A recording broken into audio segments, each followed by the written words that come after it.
Hello again, ladies and gentlemen, and welcome to another 10A mini lesson. Today we're going to be talking about how to write a short story. Now when we talk about short stories, or short stories even, they can be true, they can be fiction, it does not matter. These principles can apply in both places as we move forward and as we begin. You'll remember a couple days ago you watched a short video on the writer's workshop in the process.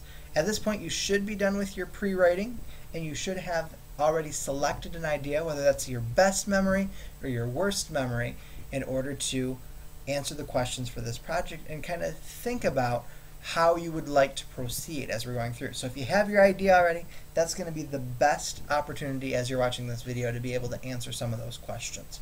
So do keep that in mind. If you haven't done that already, you might want to go back, select that idea and that topic, and then have that ready before we go through the video today. So do keep that in mind, please, as we're going through, and if you have any questions, contact your instructor. So when we write a short story, or when we write a personal narrative like we are going to be doing today, we have to remember that in very short fiction, there is no room for elaborate preambles. We have to start quickly. We only have 2 to 3 pages to effectively reach our audience, and that's the goal with your personal narrative. So you need to select at a point in the story that's going to be the ultimate starting point there as well. If you've ever read the short story Marzipan, we have to realize that Alan's cocktail party has already begun. The character's in the midst of their conversation as the story begins, meaning that we don't know what happened beforehand or what got there. And part of that is because it's not important. It doesn't really matter for us because it's not crucial to the story. We start at the best moment possible in order to be the most effective. Now, if we think back to when we talked about plot last week, what term do we use for this type of beginning? It's going to be in media res, correct? In the middle of the action is when it begins. So this is a great opportunity for you to kind of work through that process as well and see how effective it could be in your story. The advice is to start your story as late as possible in the narrative because the conflict and tension should already be present in the situation. We shouldn't have to explain the conflict and the tension as we get going. It should be apparent and we should know what's going on. Then, what that allows you to just put your characters in the midst of what's going on and in the midst of the drama, which allows your story to be more effective and more to the point in those 3 pages. Here's a tip for you. Your readers should be able to answer the question, "Where's the trouble?" by the end of the first page, at the very latest. Where's the trouble? My advice to you, it should be by the end of the first paragraph because we only have 2 to 3 pages for you. So, where's the trouble? It should be answered very, very quickly. Remember that it's not impossible to write a story in which a character is in conflict only with his or her environment or his or herself. But it's always going to be easier to bring 2 people into the conflict. So if your story is personal, self versus self is an excellent option for you if you're using one of those memories and it's one of your worst memories. But sometimes if we have another memory and you're having trouble with that, pick a memory where there was another person involved. And if there's 2 people, that conflict might help you out in the process too and make it easier to write. If we look at this, someone wants something, but a second person is in the way. If you have a story like that, and if you're having trouble, think of that. If someone wants something, but a second person is in the way, there's going to be conflict there. So it's the oldest plot formula in the world, which means it's been working for millennia. It's happened time and time again, and it can work because it's not always the same story as well. So think of that if you're having trouble. Shorts operate on truncated principles. So remember that there's no time for extended rising action of a novel or long story.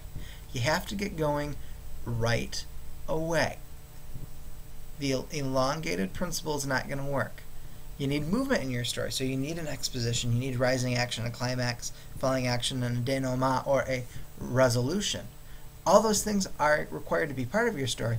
It's just how you get there needs to be a lot quicker, possibly, depending on how you structure that story. For example, if you've read Marzipan before, the young man suffers a sudden lapse of self-confidence. For one of your memories, that's a great opportunity. It creates conflict.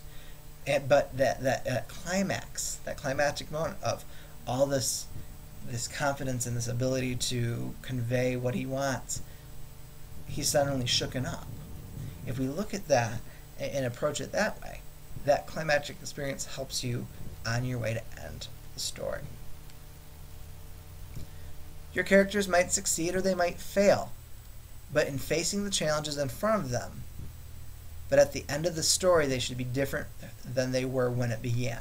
There has to be a change that happens, folks. You can't just have everything stay the same from beginning to end. Change is how you're going to move that plot forward and be more effective. You may feel that your story requires a sentence or two of tying things up at the end, or you may stop at the point of maximum impact. It's up to you. If you have a shock ending, that shock ending might be enough for your audience, where you don't need any more. But you may need a couple of items to help you with that process as well. The story may require a sentence or two to tie things up and have the most impact that way. My advice to you again, you don't want to end before your conflict has played itself out, but I don't want you to hang around too long after the climax either. Who likes being bored? Think of it as this.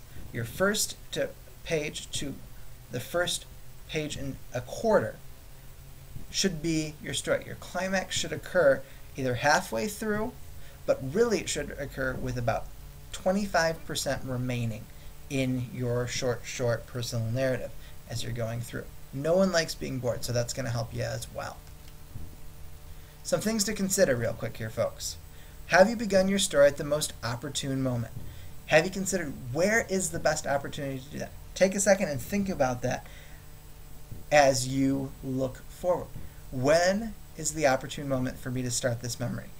Do I need the days rolling up to it? Probably not. It's right before that moment that's going to count.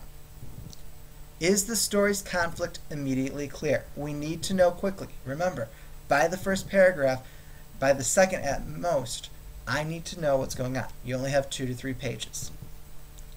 Does some significant change occur during the course of your story? Change has to happen for it to be effective. And finally, does your story end at the best possible place? Have you tied it up effectively? Is it at the maximum point of impact where you move forward?